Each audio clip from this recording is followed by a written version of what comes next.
Mensagem do livro Por que Tarda o Pleno Avivamento, de Leonard Ravenhill, uma obra publicada pela editora Betânia. 8º capítulo. Crentes incrédulos.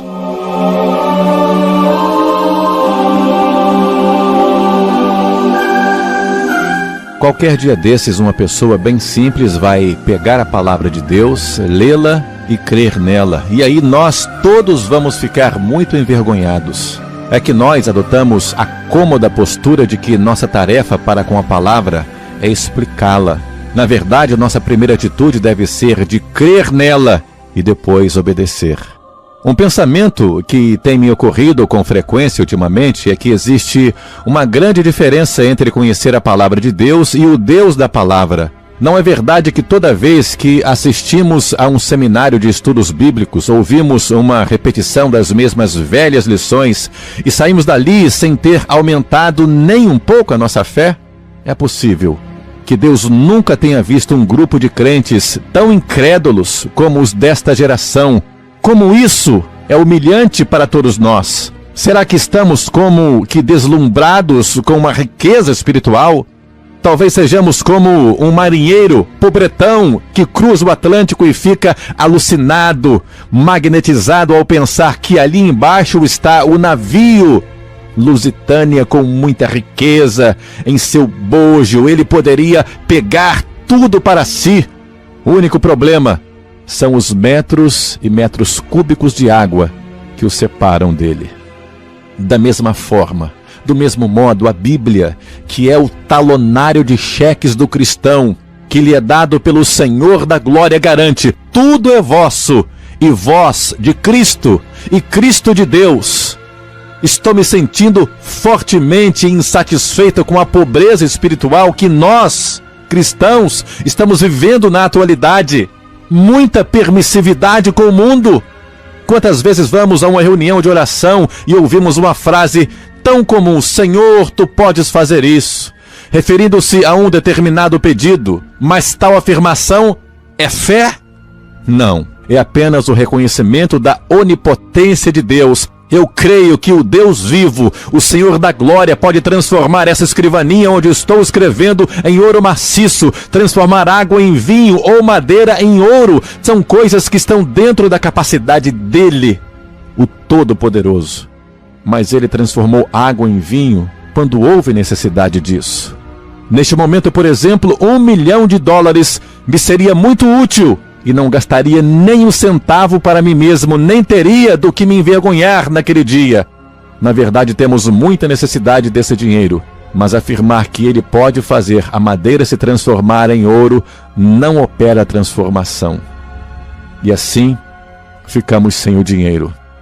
Mas, se pela fé eu disser, ele irá transformar essa mesa em ouro, aí o problema estará completamente resolvido. Todos nós sabemos que o maior destes, que é a fé, a esperança e o amor, não é a fé. Mas por que ignorar o que é o menor? Onde é que se vê a fé genuína hoje em dia?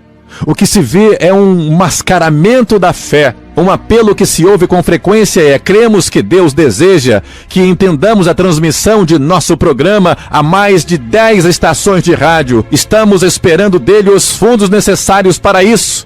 Então, irmãos, escreva-nos o mais breve possível. Isso pode até ser uma afirmação de fé, só que com indiretas, e não é dirigida apenas para Deus. Nós, os cristãos, gostamos muito de citar superficialmente aquele versículo: e o meu Deus, segundo a sua riqueza em glória, há de suprir cada uma de vossas necessidades. Filipenses 4,19. Mas será que realmente acreditamos nele? Acredito que poderíamos acrescentar um adendo ao capítulo 11 de Hebreus, sem querer com isso diminuir o valor dele, claro, incluindo nomes como o de Hudson Taylor, fundador da missão do interior da China, George Miller, Rees Howells e outros, pela fé, realizaram grandes feitos. Nessa hora muito difícil que vivemos, Estou ficando cansado de nossas conversas sobre nosso maravilhoso e poderoso Senhor, quando nós continuamos ainda terrivelmente pobres espiritualmente. Deus abençoe a nossa fé, não a sabedoria, nem a personalidade. E a fé honra a Deus, e Deus honra a fé. Ele vai onde a nossa fé o coloca. Num certo sentido, que creio todos podem entender, a fé situa Deus aqui ou também ali. Uma fé bíblica, uma fé que nos está à disposição. Ela faz a junção da nossa impotência com a onipotência do Deus Criador. A ciência já rompeu a barreira do som, e a sociedade que nos cerca, uma sociedade permissiva, sequiosa de prazer, clama para nós, que também já rompeu a barreira do pecado. Agora vamos nós também, com a ajuda de Deus, com fé simples, firme, vamos romper a barreira da incredulidade. A dúvida retarda a ação da fé e até a destrói. Mas a fé também destrói a dúvida. A verdade que a palavra de Deus ensina não é: tudo é possível ao que sabe expor bem as Escrituras. Nesta vida terrena, será inútil tentar definir a pessoa de Deus, e possivelmente nem na eternidade conseguiremos entendê-lo, nem tampouco seus atos. Mas o que a Bíblia diz, esse livro que é tão imutável quanto o seu autor, é: tudo é possível ao que crê.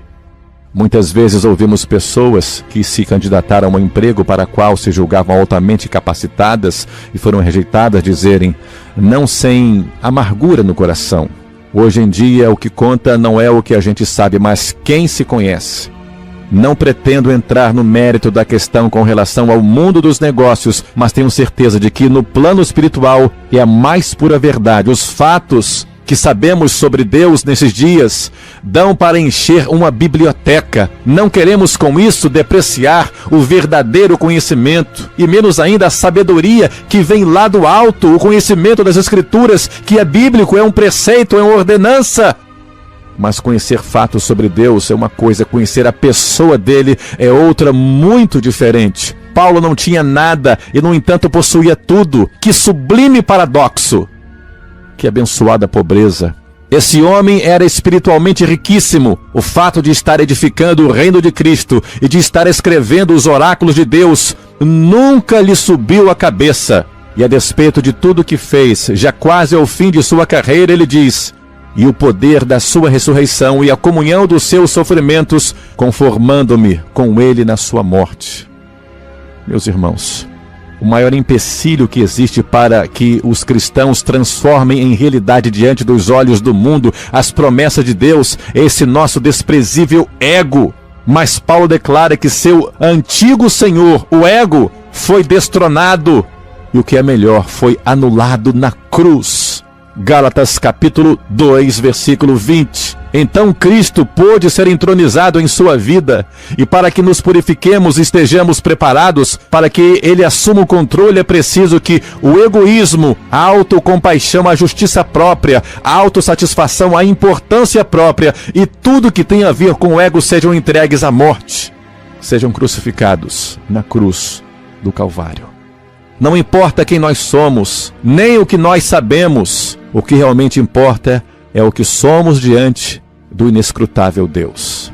Se desagradarmos a Deus, não importa a quem vamos agradar. E se agradarmos a Ele, não importa a quem vamos desagradar. Aquilo que podemos chegar a ser pela nossa união com Cristo é uma coisa, mas aquilo que somos é outra muito diferente. Encontro-me profundamente insatisfeito com o que sou. Se você está satisfeito, então tenha compaixão deste seu irmão mais fraco e ore por mim. Existe um tipo de fé que é natural, intelectual e lógica, e existe também a fé que é espiritual. De que adianta pregarmos a palavra se no momento em que a anunciamos não temos uma fé viva para comunicar vida? O maior benfeitor do homem hoje será aquele que puder trazer o inestimável poder de Deus para esse cristianismo orgulhoso e sem poder que estamos vivenciando nesses últimos dias. A promessa de Deus ainda está de pé. O povo que conhece ao seu Deus se tornará forte e ativo. E se algum de nós conhecer a Deus, então, coitado de você, Satanás.